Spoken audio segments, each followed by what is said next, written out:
Everyone else is making plans. You're secretly hoping they cancel. You don't hate people. You don't necessarily dislike conversations, and you're not automatically lonely. You just notice something other people don't seem to understand. After enough time alone, you feel better. Your mind gets quieter. Your energy comes back. You can finally think without having to react to someone else's mood, expectations, or conversation. And that raises an interesting question. Why does being alone feel like freedom to some people while it feels like punishment to others? The answer isn't simply introversion. There's something deeper happening. Think about the last time you had an entire evening to yourself. No messages you had to answer, no plans you had to attend, no one asking what you wanted to do. You could eat whenever you wanted, watch whatever you wanted, think about whatever you wanted.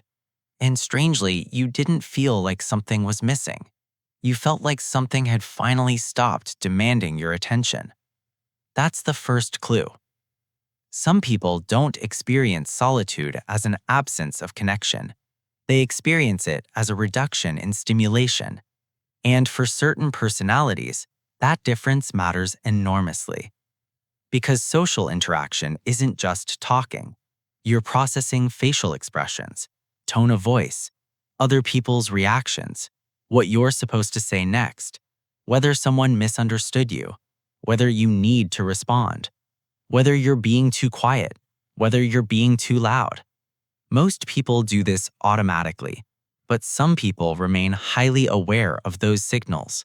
So after several hours around other people, they don't necessarily think, I had a terrible time. Imagine two people finishing the same busy day. One gets home and immediately calls a friend. The other closes the door, puts their phone down, makes something to eat, and sits quietly for an hour. From the outside, you might assume the second person is lonely. But that's the mistake. Being alone and feeling lonely are not the same psychological experience. Loneliness is the feeling that you want connection and don't have it. Solitude is different. Solitude can be chosen, and when it's chosen, it can feel restorative. That's why someone can spend an entire weekend alone and feel completely refreshed, while another person can spend an entire weekend surrounded by people and still feel emotionally empty. The difference isn't necessarily how many people are around them. It's whether the connection feels meaningful and voluntary. And this is where things get more interesting. Some people genuinely enjoy solitude because they have developed a strong internal world. They don't need constant external stimulation to feel occupied.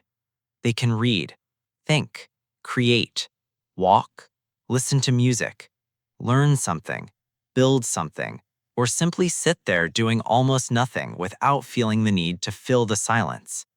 To them, silence isn't awkward. It's space. Space to think thoughts that never get finished when the world is constantly talking. And you may have noticed something similar in yourself. Sometimes your best ideas don't appear during a conversation. They appear afterward, in the shower, during a walk, driving home, lying in bed, when nobody is asking anything from you. That's because solitude removes some of the social noise competing for your attention. And once that noise disappears, your internal world becomes easier to hear. But there's another layer. Some people love being alone because they've become unusually comfortable with their own company. They don't need another person constantly confirming, you're doing okay, that was the right decision, you're interesting, you're not being weird. They can make a decision and live with it. They can spend an afternoon alone without interpreting the silence as rejection.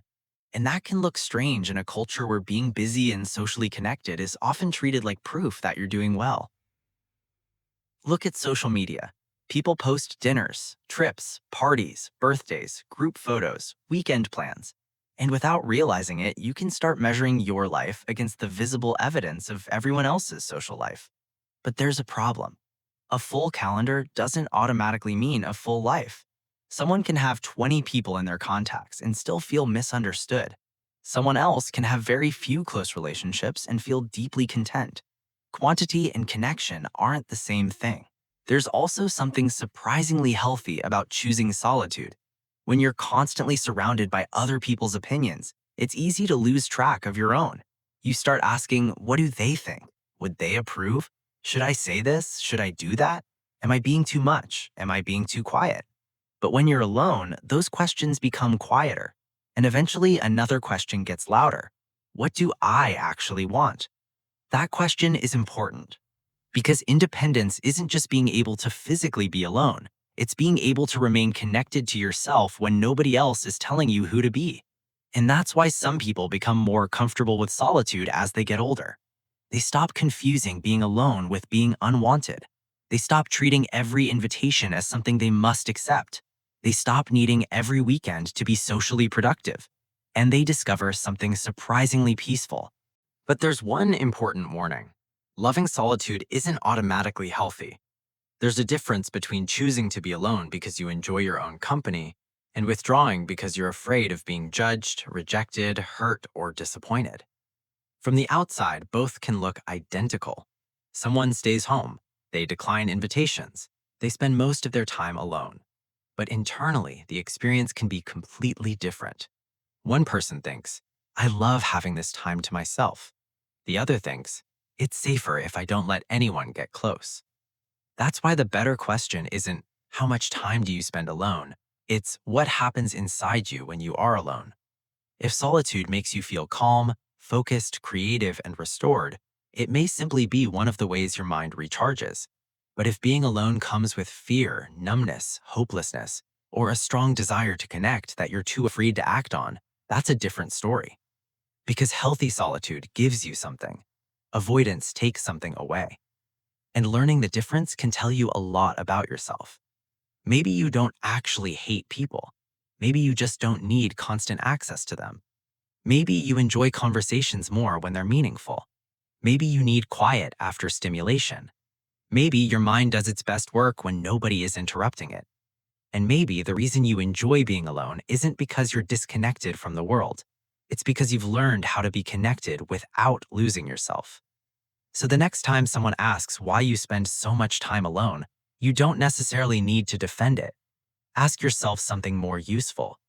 Does my solitude make my world smaller, or does it help me return to it better? Because sometimes being alone isn't loneliness. Sometimes it's the place where you finally hear yourself.